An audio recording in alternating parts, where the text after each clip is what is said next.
Jatketaan samalla teemalla. Tämä etenkin lapsien vanhemmille.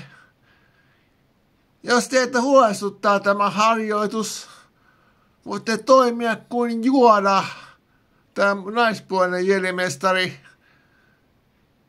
joko yksinhuoltaja äitinä tai sitten isänä, tai sitten jompana perheelle jompi kumpi lähtee valvomaan harjoitusta vaikka auton kanssa yhdessä metsään, siitä toinen pimeään metsään ja jonkin matkaa kävelemään, ja sitten isä ja äiti molemmat tai toinen odottaa tämän 4 tuntia auton luona, kunnes toinen tulee takaisin metsästä.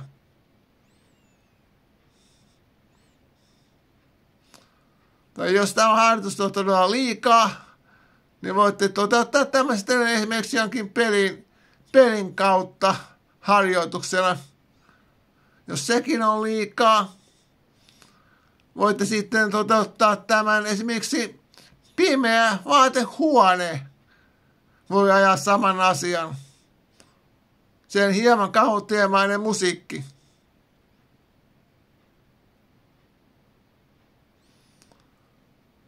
Mutta erittäin hyvä, jos olisi rohkeutta toteuttaa tämä harjoitus metsässä. Valvuen juonamaisesti harjoitusta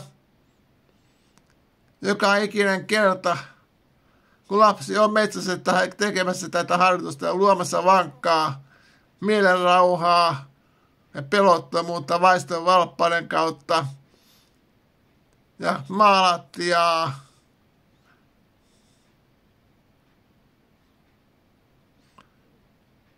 Eli mielenrauhaa. Tämä on hyvä harjoitus.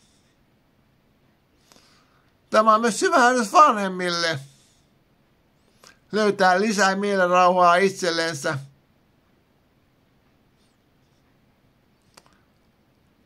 Kohdata pelkoja. Sitä kautta olla vielä parempi vanhempi lapsille. Välttää turhaa huutamista, turhaa ärhentämistä.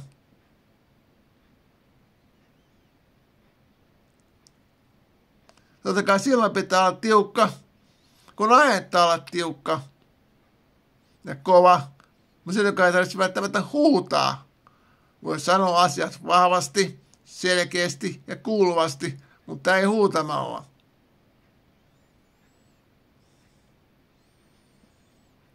Tämä harjoitus on siis sopii hyvin lapsille sekä vanhemmille kehittää itsestään parempi vanhempi.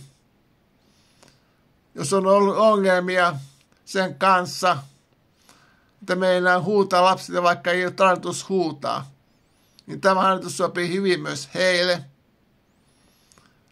Tämä harjoitus sopii hyvin heille, joilla on esimerkiksi lapsilla vaikeuksia mielen rauhan ja tyyneyden kanssa. Tämä harjoitus on luittamaan tyyneyttä ja harmoniaa näillä lapsilla. Se ei tarkoita sitä, että heistä tulisi jedejä välttämättä, vaan sitä, että he löytävät itsellensä mielenrauhaa ja tyyneyttä, jotta pysyvät valossa, rakkaudessa, harmoniassa. Mutta teillä vanhemmilla on ratkaiseva rooli 15-vuotiaana lapsen kanssa miettiä kotisivulla käynnin yhteydessä, että olisiko meidän lapsestamme mahdollisesti jedin tielle.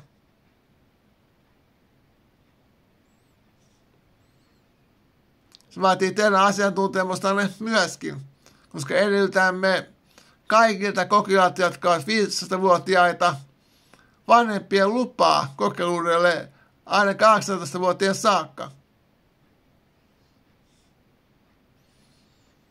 Ja teillä vanhemmilla on iso rooli tässä kokonaisuudessa.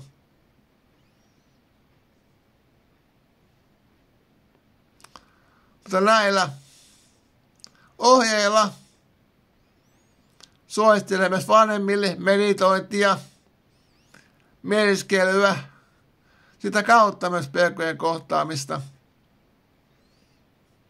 ja mielen rauhan löytämistä täydellistä. Tällä lapsikin kunnioittaa teitä enemmän ja kunnioitus on molemmin puolista. Ja sitä kautta sujuu helpommin lapsenkin kasvattaminen. Jos huudatte ja räyhäätte lapselle, ette välttämättä saa hänen kunnioitusta. Rauhallinen, vahva, selkeä puhe on monesti parempi kuin hillitön, kova, rähinäinen huutaminen. Näillä mennään. Ei muuta kuin olkaa juodia lapsellenne tai naispuolisia juodia. Miespuolisia juodia.